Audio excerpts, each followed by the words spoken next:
portion of the news brought to you by McDonald's. McDonald's, I'm loving it.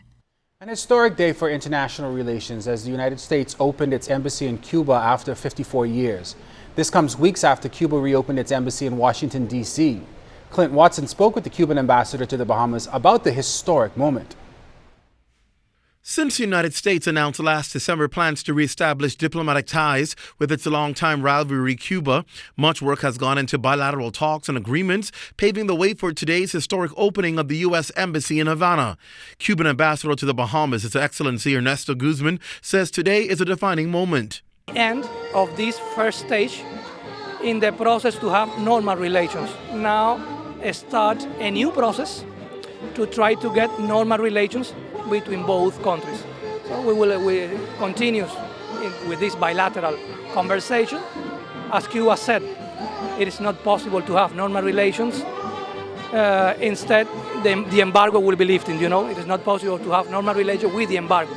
So from this day until in the future, we will continue working together to try to get normal relations between both countries. And while they are a long ways off from where they would like to see relations, the ambassador is optimistic the process will continue even after President Obama has left office. No one knows what will be happening in the future, But I personally hope that it will be a process that we will get new progressions in the future.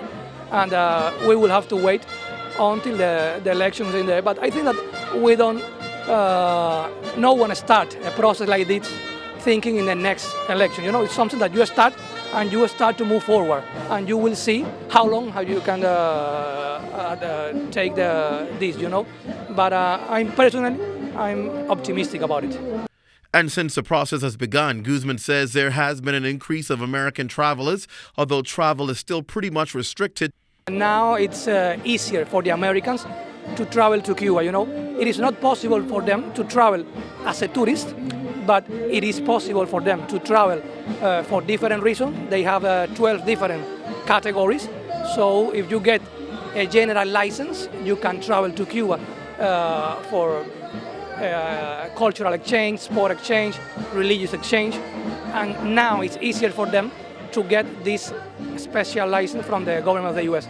So I think that, yes, we are in a better position than before.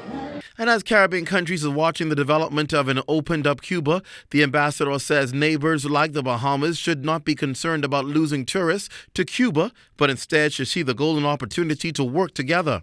We have to work to create a multi-destinational region in the Caribbean. When we travel to Europe or to Asia, we want to visit as much as possible because it's a long trip, a very expensive trip. So it's the same for those people that come from Europe or from Asia. If they can come to the Caribbean and visit the Bahamas and Cuba and Dominican Republic, or Haiti or whatever, it is an enrichment experience for them. And come September, Ambassador Guzman will be completing his time in the Bahamas. He is pleased with relations between the Bahamas and Cuba, which have increased. He says he has no complaints. Clint Watson, ZNS Network News. Meantime, the Haitian ambassador to the Bahamas, His Excellency Antonio Rodriguez, preparing to demit office after 5 years. The Ministry of Foreign Affairs held a farewell reception in his honor at Luciano's of Chicago restaurant on East Bay Street last night. Ambassador Rodriguez will leave this weekend to take up his next post as ambassador to the Kingdom of Belgium. Deputy Prime Minister and Acting Minister of Foreign Affairs, the Honorable Philip Davis, delivered the official address. As you have sought to uphold the laws of the Bahamas while endeavoring to find mutually acceptable solutions to this problem. Nevertheless, through your sound advice and your arduous efforts, and after many years of undertaking, we finally arrived.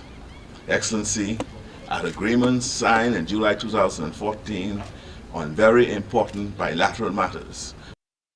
Ambassador Rodriguez says despite the considerable challenges, his time here has been rewarding and one of growth. He also says further developments has developed under him with the relations between Haiti and the Bahamas. He outlined the progress made through trade missions in the business community, which led to the signing of 3 agreements on trade and technical support, agriculture and fisheries, along with investments. As it is true in every relationship, there will be differences, But as long as we effectively communicate our position, have real dialogue, recognize and respect each other's differences, we can achieve much. In fact, we are all one Caribbean people, different in our economic status, but one people in the commonality of our history and our destiny. This portion of the news was brought to you by McDonald's. McDonald's, I'm loving it.